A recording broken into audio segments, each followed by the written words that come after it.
Ato. Ato means now. Ataha. Huh? How long will it take? An hour. Okay. Now that you have read all the Vedas and Upanishads, now you have the background, now you have the context, now you can understand the meaning of Brahma Jignasa. Brahma means the supreme source. Because the very next sutra, it says, from which everything has come. Or actually, from whom everything has come. So we should understand that Vedanta-sutra is about Brahman, the original source, the creator, the supreme, and of course in this context it means the supreme Lord, the supreme person, the personality of God. It's not possible that God is anything except a person. Well, he may be more than that, but certainly he can't be less than that. Why? Because we're persons. How can a person come from something that's not a person? A person is more than something which is impersonal. A person means the presence of a soul is there, a spirit. And that spirit is of a similar quality to Brahman. Therefore, the spirit or the soul or the person who is inquiring about Brahman is similar to Brahman. This is a fundamental axiom of all Vedic thought. As above, so below. The Hermetic principle. That the creator of this universe and the universe itself, and especially the human beings, are like images of each other. God is a person because we are persons. And we are derived from God. Therefore, the qualities we possess are similar to the qualities that God possesses, only He has them in perfection and in unlimited amount. Our qualities are imperfect and in very limited amount. But still, there's a similarity there. Just like in a fractal, the designs, as you zoom into the fractal, go smaller and smaller and smaller, the designs still have a resemblance to the entire figure. So, in this analogy, the Supreme, or Brahman, would be like the entire figure of the fractal. And then the zoomed in tiny piece would be equivalent to the various creatures. All the living creatures, all the living entities are spirit souls. But because they are fragmental, because they're not the whole, they have a tendency to get lost. They have a tendency to make mistakes. They have a tendency to perform imperfect actions. As a result of those imperfect actions, they have to bear consequences. Those consequences are called suffering. So the living beings, especially in the material world, are suffering because they're out of touch with the real truth, the Vedānta. Ved means truth or knowledge, especially spiritual truth.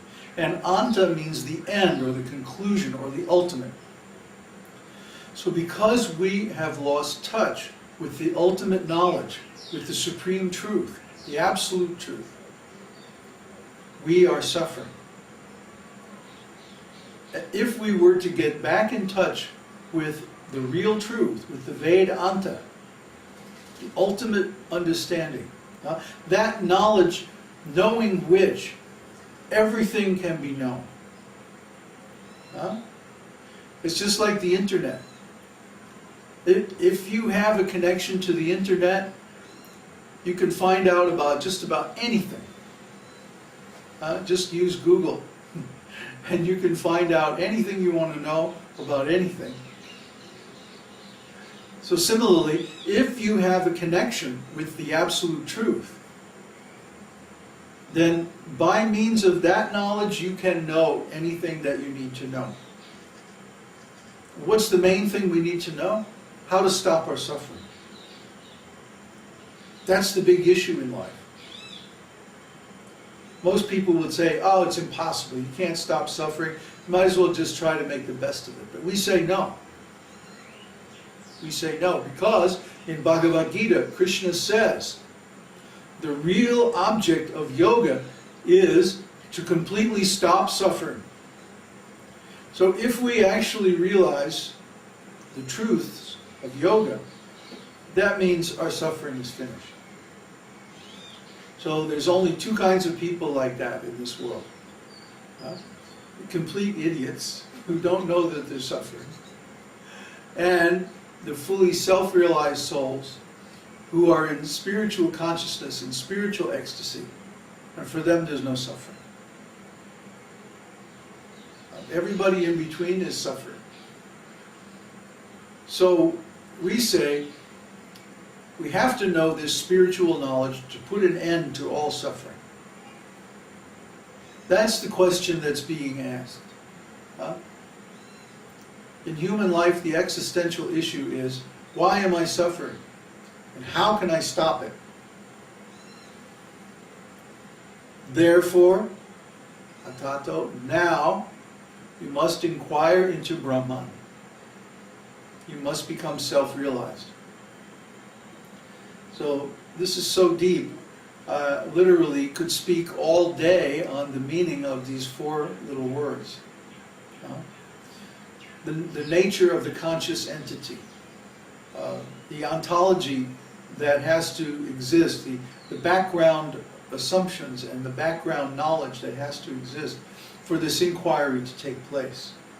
And so many other things are all implied by this sutra, Atato Brahma Jigyasa.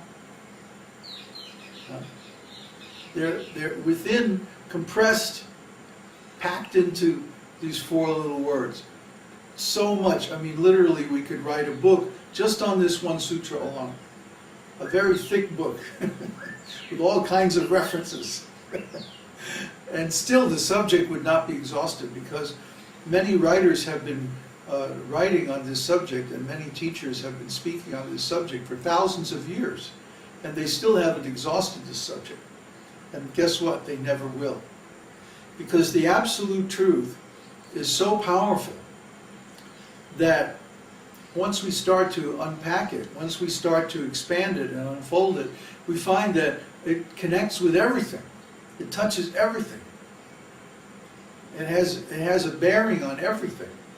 It's so meaningful. It's so profound. We could literally spend the rest of our lives just meditating on the meaning of these four words, and we would never run out of subjects to think about. We would never run out of things to inquire about. Because this one little statement actually touches on every area of life, on every area of consciousness. So we have only a couple minutes left, and so start thinking about your questions, because soon we're going to open up for questions on this subject. But what I would like to focus on is what is really the meaning of consciousness. Because consciousness is transcendental. It can't be measured. It can't be proven in a laboratory. It can't be seen, heard, smelled, touched, felt. It can only be experienced directly by each person, subjectively. That means it's transcendental. It is a fundamentally different ontological quality of existence from matter. Therefore, the issue of consciousness comes up as soon as we say Brahma Jigyasa, inquiry into Brahman. Who is doing the inquiry? it has to be a conscious entity.